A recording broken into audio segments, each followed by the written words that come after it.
Who do you think would win in a fight, you or me? I am not going to answer that, but this week's episode of This Might Help is all about conflict and confrontation. Yes, we're deep diving different communication styles, so how we speak or argue in conflict, as well as like common examples of conflict we might find ourselves in, whether that's with a romantic partner, a friend, or at work. We're talking about the strategies as well that we can use to better navigate and kind of resolve conflicts and confrontations in all of those settings as well. The information in this podcast is for general informational and educational purposes only. Nothing we say should be taken as individualized advice. If anything you hear brings up concerns for you, we strongly encourage you to speak with your GP, psychologist, or another qualified health professional. We would like to acknowledge and pay our respects to the traditional owners of the unceded lands of the Kulin Nation, on which this podcast is recorded.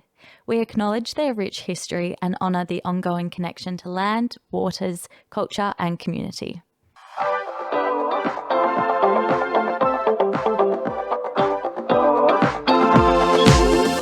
Welcome to This Might Help, a podcast bridging the gap between evidence-based psychology research and your everyday life. We're your hosts. I'm Dr. Lauren Rossetti. And I'm Dr. Kira Hart, and today we are talking all about confrontation and dealing with conflict. So a big, juicy episode. Before we get stuck into the content, let's begin, as always, with our wellbeing wins and wobbles of the week. Yeah. What are yours, Kira? My wellbeing win is I went to a really great Pilates class this morning. It was outside in the garden and it was really nice weather. So that was a great way to start my Saturday morning. My wellbeing wobble is probably that the last few weekends I've been really, really busy and I've been like driving across Melbourne. And this weekend, last night, like my mum texted me and was like, do you want to do this tomorrow? And the thought of having a big Saturday driving across Melbourne, I was just like, I can't possibly do that. Yeah. So just feeling exhausted come the weekends. Having said that, we're spending our Saturday doing some podcast recordings, which is possibly as exhausting, but very fun. Wellbeing wobble. So yes. What about yourself? My wellbeing win is the daylight savings shift that has happened recently. So good. It's part of that is a wobble with like the sleep change and you lose an hour and I hate that. Yeah. But it is so nice to walk out of work or to walk to Pilates after work and it still be light outside. Yeah. And there's more people around and they're sitting in the park and people are walking around more at 7, 8 p.m. Yes. I feel like the summer vibe coming back. Nice. Which is a wellbeing win. Mm-hmm. And then my wellbeing wobble is that this week I got so stressed about this conversation that I had to have. Anyway, the details are not really important, but the wobble is that I was thinking about every possible way this conversation was going to go and stressing about actually having it.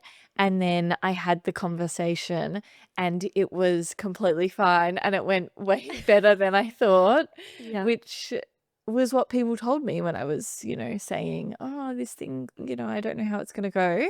Yeah. They were like, well, it could go completely fine. And they were right. It was absolutely fine. So I wasted a whole lot of time being super stressed about something that ended up being fine, which is more evidence for our circle of concern, circle of control episode. Go back and listen to that one. And also quite topical for today's episode because we'll be talking a little bit about having difficult conversations as well in conflict.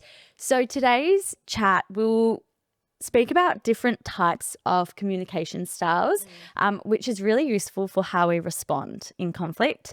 We'll then speak to some common conflict experience our listeners might have, those being like relationship conflict, so conflict with like a friend, a family member, a partner, and also work conflict as well. There, I guess with the communication styles as well, these are probably a good place to start when we're talking about conflict. Let's do it. Is the way that we communicate. Let's start here. So, how we express ourselves and interact with others and these communication styles that we have, they are shaped by things like our personality and our upbringing and the learned behaviors that we have. So, all of those things shape the way that we communicate with others. Exactly. There's that classical psychology study from Albert Bandura where they had young children watching like a scary video and then observed how the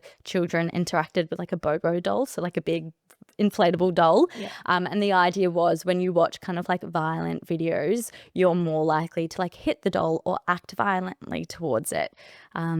So yeah, we learned through observation, and we kind of like pick up ways to communicate through observation, whether that's like parents or friends or TV, the media, etc. Yeah. So, what you've been exposed to in terms of those communication styles will shape your own communication style.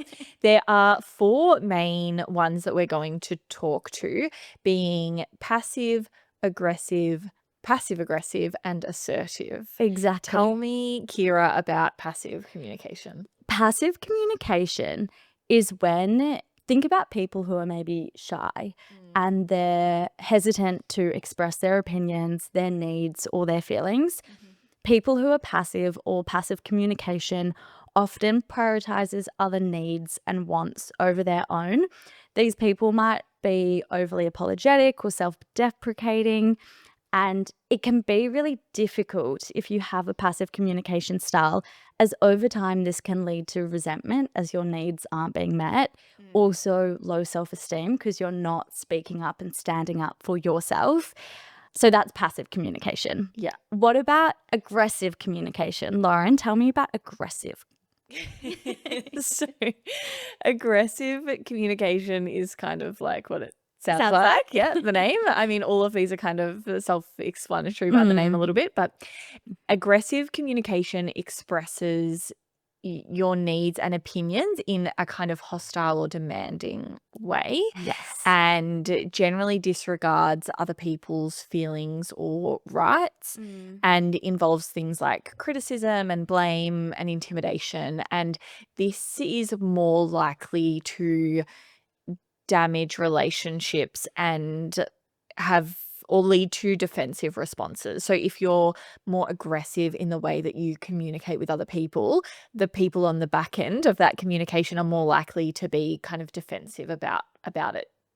Yeah, about what you're saying. Yeah. This leads to passive aggressive communication, which again, it is what it sounds like.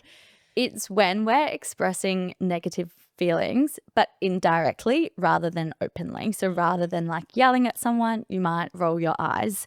So it appears cooperative on the surface, but it subtly resists or undermines someone else. Other behaviors might be sarcasm or backhanded compliments, doing the silent treatment, so not actually speaking, but like holding resentment against someone. And this often stems from like fearing having that direct conflict where you like speak up and say something to someone. Then there is assertive communication, and Yeah. this is when we're expressing our needs and opinions and feelings directly but respectfully. Yes. So it's balancing kind of our rights and our needs and wants whilst also respecting the other person that we're communicating with, and uses more clear, confident phrases like I statements. So that's when we, I guess, communicate our opinion or our needs or whatever we're conveying to the other person related to how, we might feel. So it might be statements like, I Don't like you doing that. yeah, thank you Kira, for filling in my blank brain that happened then. And then it also promotes more kind of healthy relationships and mutual Yeah. understandings with others. So this Yes. assertive communication style is generally what we're looking to achieve. Yes, where we want to be. So there's these 4 communication styles: passive aggressive, and assertive. And assertive is ideally where we're communicating when we're in conflict with someone. But we understand, easier said than done. Yes.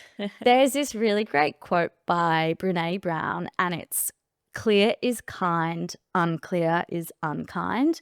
And what that speaks to is often when we think of like conflict or confrontation, Yeah. we're like, no, that's scary, that's bad, too hard, I just won't address it. Yeah. But at the end of the day, that's unkind. If someone doesn't know that they've hurt you, if someone doesn't know that they're perpetrating harm, the kind thing to do is to calmly and kindly and assertively speak up and stand up for yourself and say, hey, this is happening. I don't feel comfortable with it, or I feel upset by it. Can we please work to resolve it?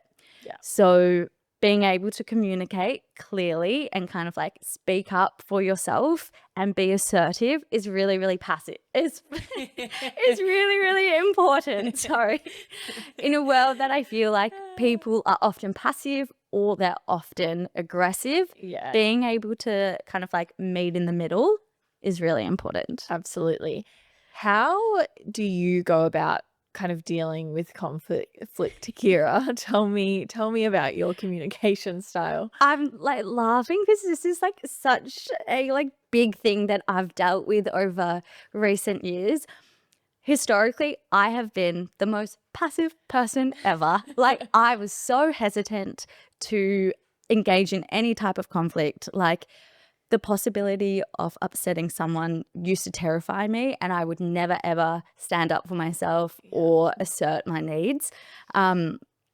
So historically, I've been really passive, but I've done a lot of work to become more assertive. Yeah. And sometimes it's through, like, an example is one day I ordered a coffee and the milk was like off when I got my coffee. And I was like, that's fine. Like, I just won't say anything. I won't drink it. Like, I can just make myself a coffee at home. And the friends who I was with at the time were like, no, be assertive. You can go back to the barista and really kindly say, hey, you've made me a coffee. It's actually the milk's a bit bad. Do you mind making me a new one? Yeah. Which is a totally fair request to make. If you've paid $5 for a coffee, you want to actually be able to drink it. Yeah. So by doing like little activities like that, I've like built up my assertiveness skills, and I've realized that conflict is important and being able to confront people is really important, and it's not necessarily a bad thing if you come from it from a kind, assertive place. So yeah, this is a topic that I'm actually really passionate about and personally affected by. But that's been my relationship with conflict. I've gone from hating it to actually feeling okay about it now, and like feeling up to kind of like, dealing with confrontations when they arise. Yeah. What about yourself? I think I'm really similar to Yeah. the coffee example is so funny because I think I also have grown up in like a family system where we like to Keep the peace. and are probably quite people pleasing, and so are not ones that would really like ever complain at a restaurant or like, you know, do like say when something is not right. I mean, if I got like the completely wrong meal, I'm in my head, I'm like, I probably would tell them, Yes. but it's borderline maybe. And also, I've sat around so many tables at restaurants where someone's wrong meal has been brought out and they're like, oh no, it's fine, I'll just eat it. And we don't say anything. Like it happens all the time. Yeah. So I think in those ways I'm passive. Yeah. It depends for me on the people that I'm communicating with. So reflecting on this whole topic as well, because like you said, it is something very personal and that we're all kind of dealing with. Yeah. When I'm communicating with peers or colleagues that I feel really comfortable with or are on, I guess they're not like my direct boss or someone that kind of is above me in that Hierarchy. structure. Yeah. With them, I think I have better assertive communication style when conflicts arise. I really struggle to be assertive in communication with people that are above me in that hierarchy at work. So Yeah. like bosses or in like the research world, I guess there's like lots of hierarchy in that structure, and I'm much more likely to not want to have the conflict Yeah. or to just be like, yes, everything is fine, all Yeah. going very well, thank you. Yeah. Rather than bring it up. Yeah. And I think I was laughing when you were saying about the silent treatment, because I think that, if I'm honest, probably occasionally in relationships I can Yeah. pull out the silent treatment. Although I feel like everyone can relate to that, surely, Yes. at one Yes. point or another. Yeah. We won't all have a consistent communication style in every No. situation or with every Exactly. person. And that's why it's so interesting, because in some situations you might find yourself being aggressive, and other situations you might find yourself being really passive. Yeah. And it's just really interesting to take note, okay, this is how I communicate and this is how I deal with conflict with this person. Yeah. Yes. I think being in the psychology profession, and because we have to talk to so many different people at so many different times and have Yep. many hard conversations, it has boosted a lot of my communication skills and Yep. in being more being more assertive in communicating. However, that doesn't always translate to every facet of my life, which is why this episode is very needed. Exactly. So assertiveness is where we aspire to be. But if that doesn't come natural to you, if you don't have much experience like expressing your needs and opinions, how can you become more comfortable doing so? There are American psychologists and researchers from Stanford University who specialized in assertiveness training Amazing. and indeed kind of these interpersonal communication skills, who are Sharon and Gordon Bauer. Tell me a bit about their model for Yeah. this. So this couple, which is really interesting, occasionally like researchers are a married couple. And I think this example is really funny because they specialized in assertiveness training and dealing with conflict and provided a model, but it's just given you insight into how this couple goes home and argues with each other. I mean, yeah, I like your assumption there. They have created the DESC script model, which stands for Describe, Express, Specify, and Consequences for assertive communication. So if you're not used to being assertive, this 4-step model could be a great place to start. It's a structured framework for dealing with difficult situations and setting boundaries. So the first thing to do is describe the situation objectively using factual observations without judgment or emotions. Yeah. So in kind of a scenario, if you've noticed, for example, that your close friends have been making plans and they've not included you and you're kind of feeling left out, describing that would be saying something like, I noticed the group hung out a couple of times recently and I wasn't sure if I missed the invite or if it was kind of a smaller thing. So setting the scene. Yes.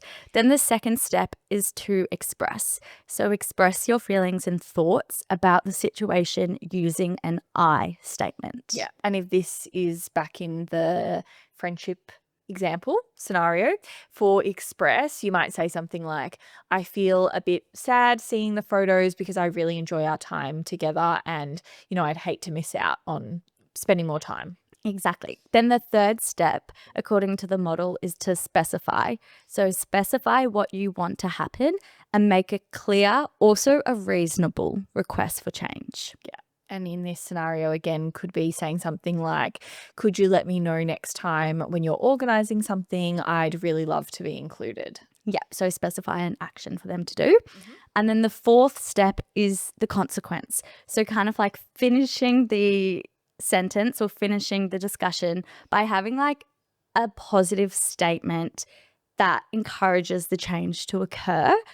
This could be for the scenario, I think it would help me feel more connected to everyone and keep our friendship strong. Amazing. So kind of what would happen if this change does take place. Yes. So to summarize, this model is a good approach if you've never kind of been assertive before, just practicing describing what's happening, expressing your needs from an I statement, specifying and talking about the positive consequences if a change occurs. Yeah.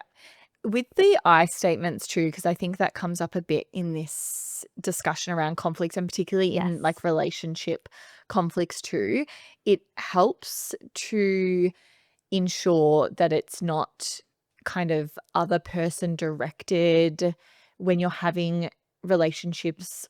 When you're having relationships, when you're having conflicts with other people. So Yes. rather than the person feeling, and I think we've all been in this situation where maybe you're having a conversation or you're having an argument or something's happening and the person is saying, you do XYZ, like Yes. you do this thing, you're doing this, and it can, I guess, feel more kind of attacking in that way. Yes. Whereas reframing those statements to be like, when this happened, I felt like this, or, Yes. if when everyone catches up and I haven't heard about it before, I feel like upset or I can feel left out, and Yeah. you're making it more about yourself and the way that it makes you feel, or Yes. the experiences that you've had from your side can then take a bit of that kind of the person feeling attacked Yeah. or yeah, There's less blame or like yes, attack, absolutely. and rather like, I felt this way. Yeah. Yeah. Which is often more productive. Yeah. Exactly.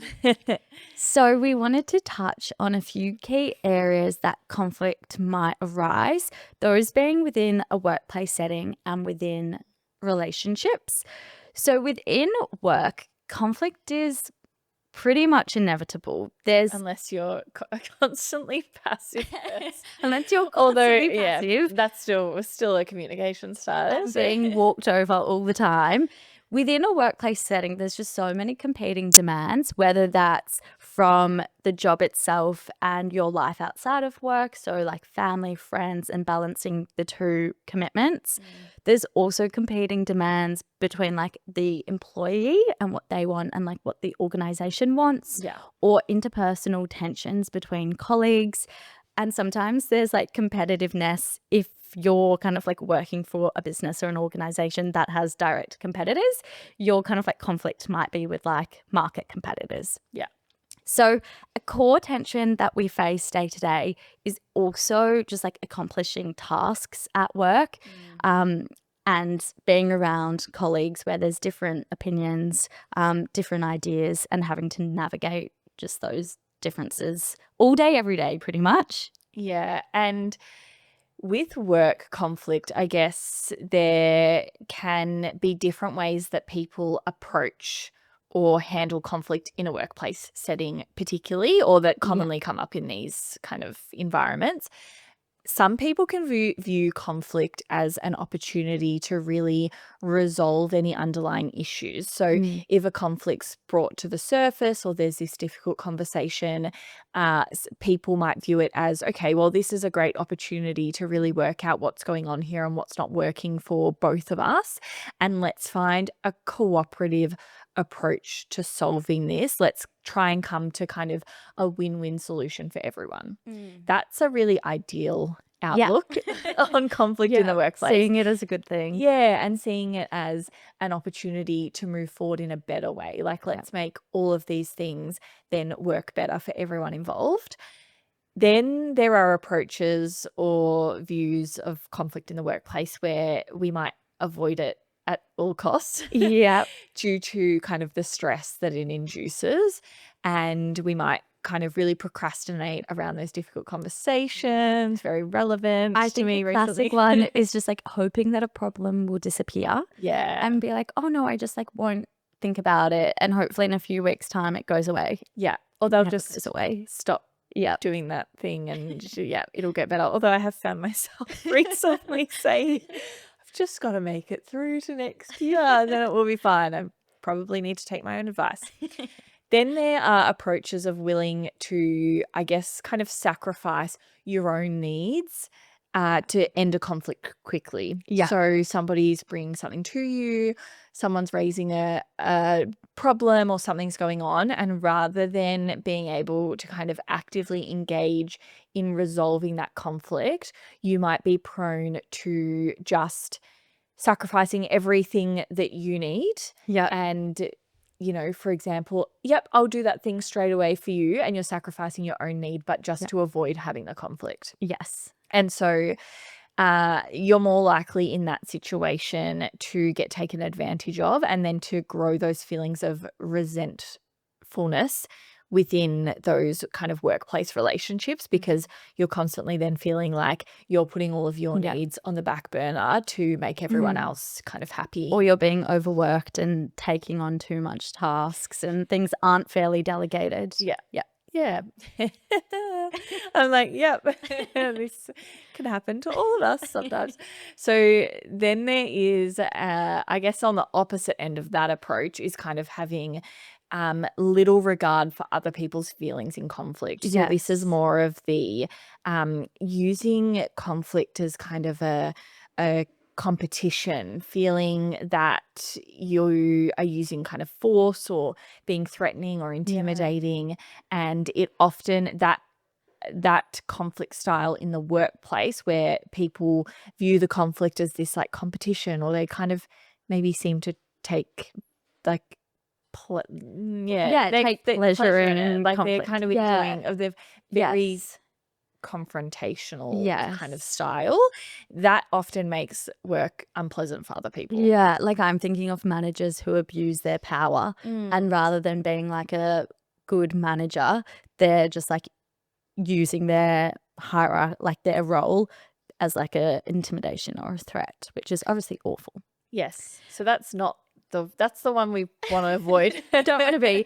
But it might be helpful to consider how you deal with conflict at work. So Lauren just ran through like a few different scenarios that some people might fall into, but it could be helpful to think about, okay, when you're kind of dealt with a difficult conversation or a difficult issue at work, like how do you typically respond and act? Yeah. And it's important to think about those conflict styles and the way that you manage conflict at work, and seeing where maybe we can shift that to be more of that cooperative Yeah. Helpful conflict approach conflict. Yeah. with an assertive communication style. Because when conflict is unmanaged, particularly I think in settings like the workplace, it can spill over into stress. It can create kind of poor morale within the team. And we've all probably experienced times where that the workplace doesn't feel quite right because there is unresolved conflict. Yes. And that can then reduce our satisfaction with our jobs. I feel like I have had a lot of conversations in the past with people, like with friends, where something's happened at work. They've had a conflict or a stressful situation, or they might be feeling like quite underappreciated, or there was a small event, and it can always start small. I think when those conversations don't come to the surface then, or there hasn't been this cooperative resolution of the conflict, it's really easy for a small point of resentment or a tiny little bit of feeling underappreciated to grow and grow and grow. And then we also become more susceptible to noticing every little thing that we never would have noticed before. Yes. So in the past, where something might have happened at work and it maybe rolled off your back more quickly, or you thought, this is not too much of a big deal. If you've already got that little bit of unresolved conflict and that little bit of resentment or feeling underappreciated, every little thing that used to just flow by will hold so much more weight. Yes. And it's really hard to move past that. That's where it just snowballs into feeling like everything at work sucks. Yes. Yeah. And it just breeds more of that conflict. Exactly. So conflict at work is inevitable, but what are some practical things we can do to help when conflict arises? We've spoke about it a lot already, but communication approaches are a great place to start. So considering how you're like listening and engaging in conversations and how you're taking other people's perspectives.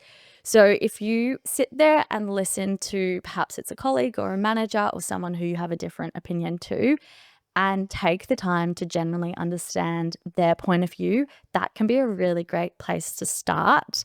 It also reduces defensiveness when we're able to understand where someone else is coming from and to empathize with their experience, and helps kind of like promote and facilitate the resolution of conflict.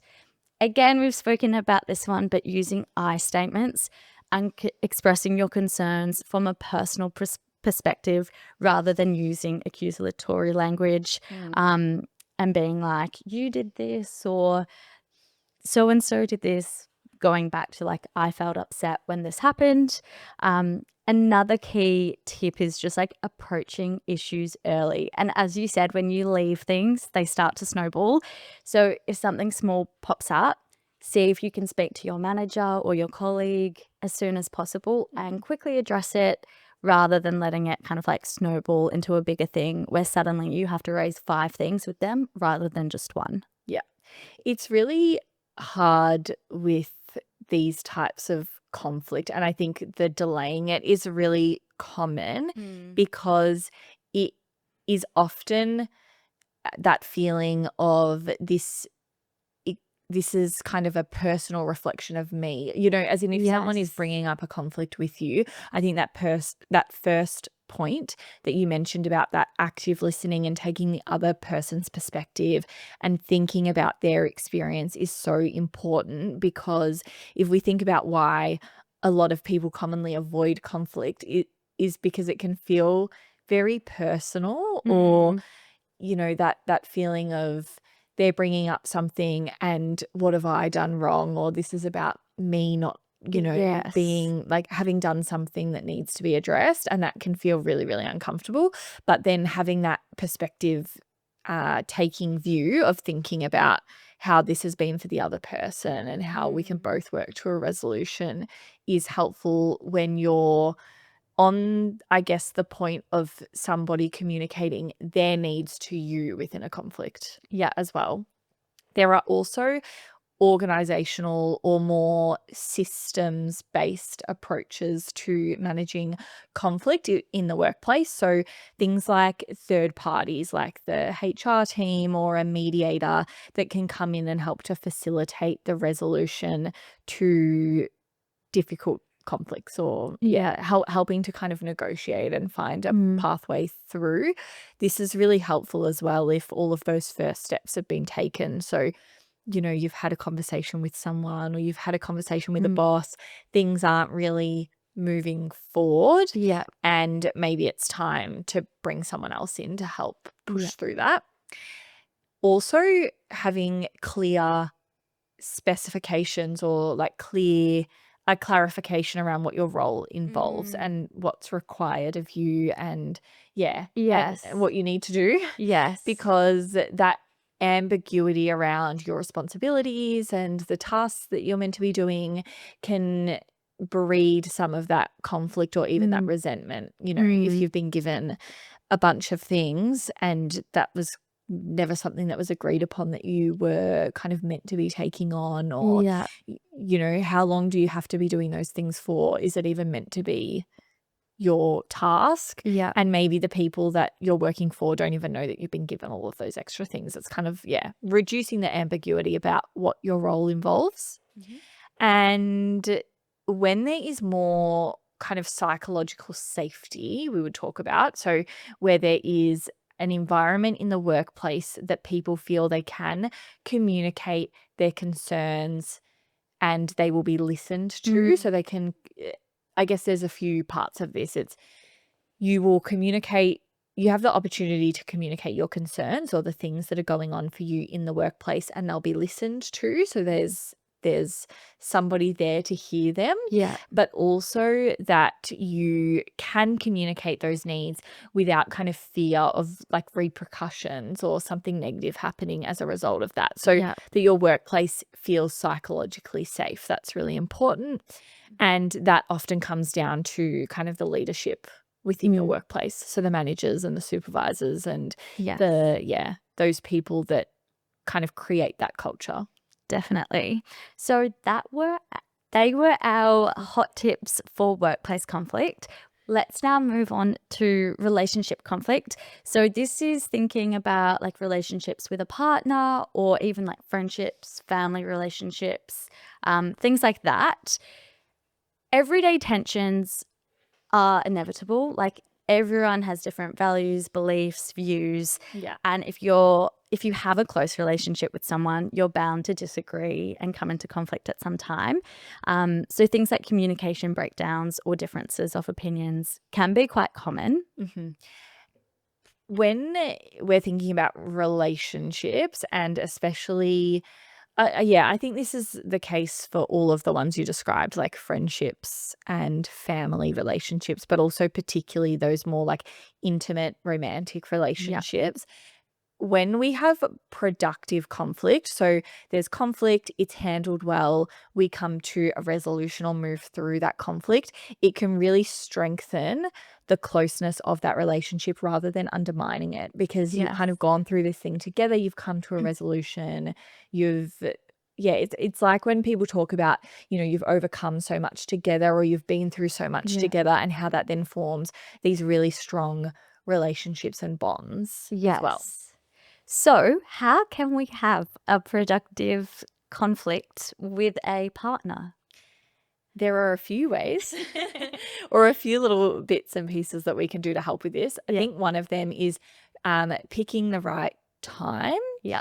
And so I guess avoiding discussing really complex issues or very heavily weighted issues when we're really tired or stressed or hungry. Lots of people relate to being very Yes. hangry at times. I'm terrible for that. Like if I'm hungry, I will be in a bad mood. So I know if I'm ever going to have a difficult conversation, like have something to eat first, maybe something yummy to put me in a good mood and then address the situation. Yeah, this is, I mean, it's all good and well to kind of say these things. Like, it's a good thing to keep in mind, but we know that if you're hungry or you're tired or stressed, you're more likely to find yourself in a conflict. Right? Like, you're Yes. more likely to pick a fight Yeah. when you're all of those things. Sleep deprived. Yeah, reminder to keep snacks near Kira at all times to avoid conflict.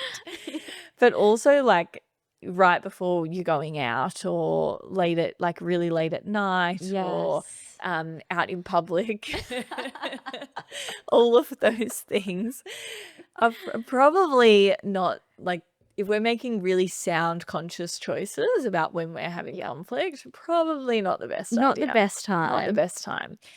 Also, when there is a particularly tricky like conflict or a conversation you really want to have, you've thought about it, you can let your partner know that you'd like to talk and check in with them around whether it's also a good time for them, because Yes. we're not in these conflicts alone. There's another person and maybe they're hangry too, Yes. like, have you had a snack? Here's some chocolate and let me talk about this thing. Yeah, checking in if it's time. I mean, if someone's always avoiding wanting to have that conversation, like if they're coming back and it's never a good time, then obviously, we need to push through that too. Yes. But at a day-to-day level, Yeah. it can be good to gauge that first before we jump in. And if you're thinking about like a romantic partner, if they've had like a really, really stressful day at work and you wanted to approach the conversation when they first got home from work, maybe like reconsider and be like, okay, it's probably not the best time for them. Yeah. This conversation can wait until tomorrow night when they've had a great day at work. Yeah.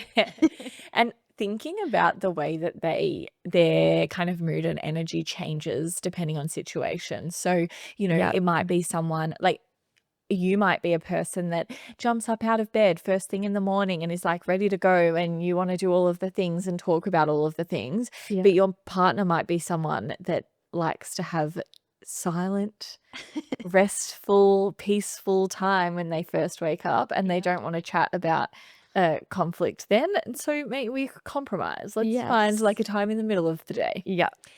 Also, again, I statements. Come back to I statements all the time. I feel like this is something that we learn about or use a lot in psychology, because this is something that I am very conscious about doing, Yes. particularly in like relationship conflicts and discussions Yeah. is, and it's probably a lot of psychology talk too that we Yeah. do this. So I feel this way when this thing happens. Yeah, lots of Yeah. I words. Never "you did this." It's Yeah. always "I felt this way Yeah. when this happened." And I think I've had this conversation with so many friends, particularly after like becoming a psychologist yeah, maybe you could say I feel this way and blah blah blah. But it is really effective Mm. in just also breaking down those barriers, and it also enables the person that you're engaging, like your conflict partner in that situation, it uh, allows them to think about the way that it feels for you and the experience for you. So it enables that perspective taking for the other person and Mm. like for yourself. If Kira, you're telling me something that's tricky and you say, I felt this way, or this was my experience, this is how it was for me, then it puts me in your shoes Mm. and allows me to take that perspective, which we know is a strategy, as we talked about before, to resolving conflicts. So that's a good one. Another hot tip is to stick to one issue at a time. So focus on the topic of hand. And there's kind of, I say we often see like examples of people having conflict and bringing up all this stuff from the past. The research says that that's not that helpful. So save those other issues for maybe a different time, or Yeah. once the first issue has been addressed. But really stick to the key points rather than digging up everything from history. Yeah. Another tip is to, of course, listen respectfully. So take turns in having a conversation. Don't just like word vomit for 10 minutes and not let your partner or the person you're having conflict with respond. Yeah. Another tip is to like, don't be mean and don't like name call, or don't bring up things that are unnecessary and hurtful just for the sake of like getting a reaction out of someone. That's obviously not kind. And avoid using words like "you always do this" or "you never do that," and that real like black and white language where something's all or nothing. There's a million shades of gray in between, and that's usually where most people fall. So when you're having those conversations, just being like mindful of like the words you're using, avoiding hurtful words, and sticking to more like realistic language. And another thing is be a team. So you said earlier like your conflict partner, and I loved how you phrased that, because when you're in a conflict with someone, particularly if it's a romantic partner, a friendship, a family member, they're your partner at the end of the day. Like you want this relationship to build and to grow, and you don't want, well, most of the time, you don't want the conflict to finish your relationship altogether. Yeah. So consider the difficult conversation or the conflict you're having as you're working as a team and something that you're solving together, not something you're trying to win, but it's like you're a team and you want to like resolve it together. Yeah. That's where having clear goals, or kind of the clear outcome in your mind of those conflicts, can be really helpful. So, for Yes. example, if it's a conflict with a romantic partner, it's thinking about your shared interests and shared goals and the way that you want that relationship to be for both of you. Like, Mm. what do you see for both of yourselves? Do you see, we want to move to a place where we're really active, communicators. We bring these things to the forefront early. We want to both work towards feeling equal in the way that we contribute to our household, or we want to feel that both of our, professional goals are being met, and we're giving each other enough space and time for that. Like, what are the broader relationship goals, or the way that you both want to be experiencing that relationship, and keeping that in mind within the conflict, rather than, having it so, I think when we have it so moment focus, like we're just focused on the relationship, the conflict in the moment, then we can lose sight of those bigger team goals. Like essentially, what do you want your relationship to look like? And how can we move through this conflict to then reach that point, that like shared overall goal and value of our relationship? Keeping that in mind. Anyway, side tangent from me. It's also focusing on, finding solutions, not blaming or defending, which I think you've really spoken to well.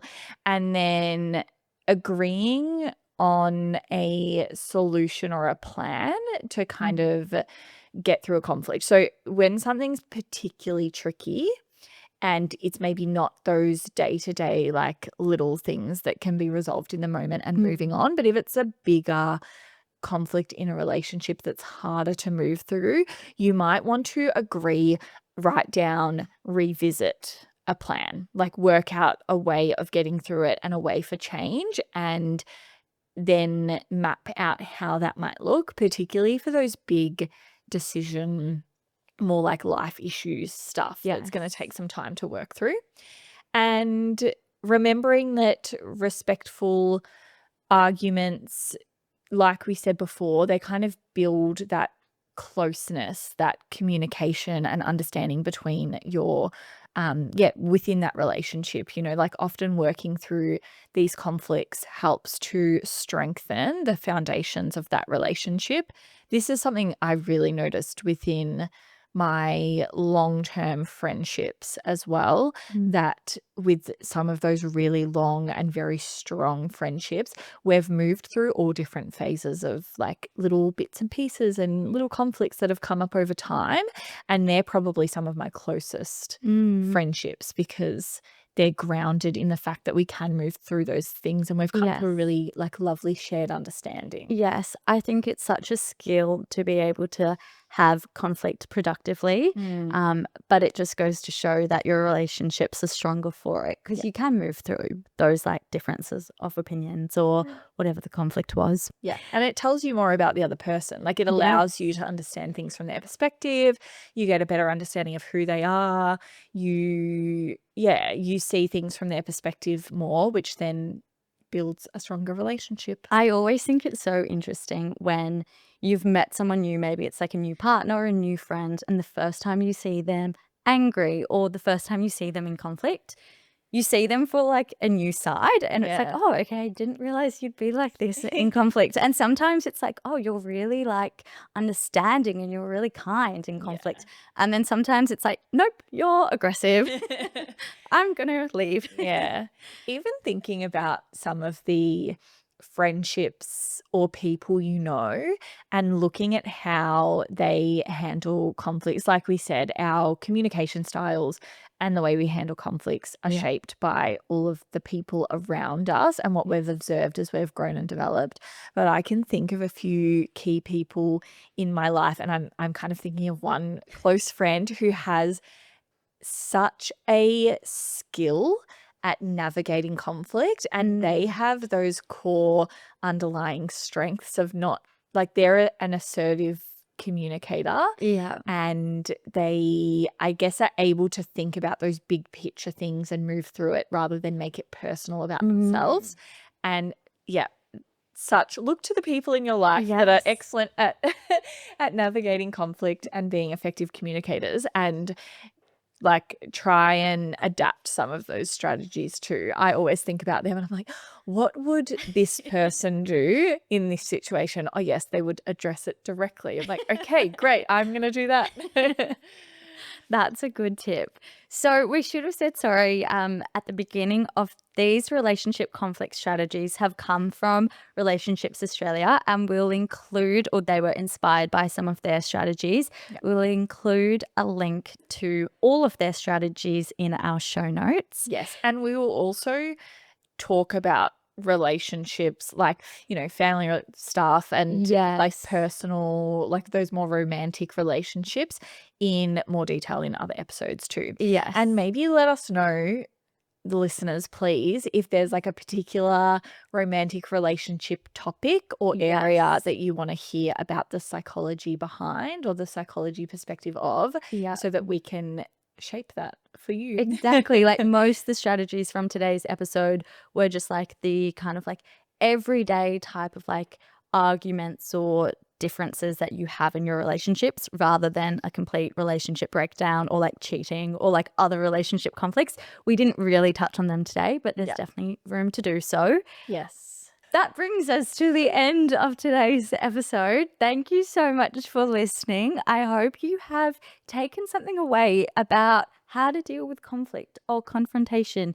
And if you're sitting there thinking, oh, there's a difficult conversation I need to have, or something at work is irking me or whatnot, I hope we've inspired you with some skills and techniques to hopefully approach those difficult conversations in a kind and assertive way. Yeah. We love that for everyone. That's what we want. Ourselves included. Absolutely. Ourselves, maybe most of all, sometimes.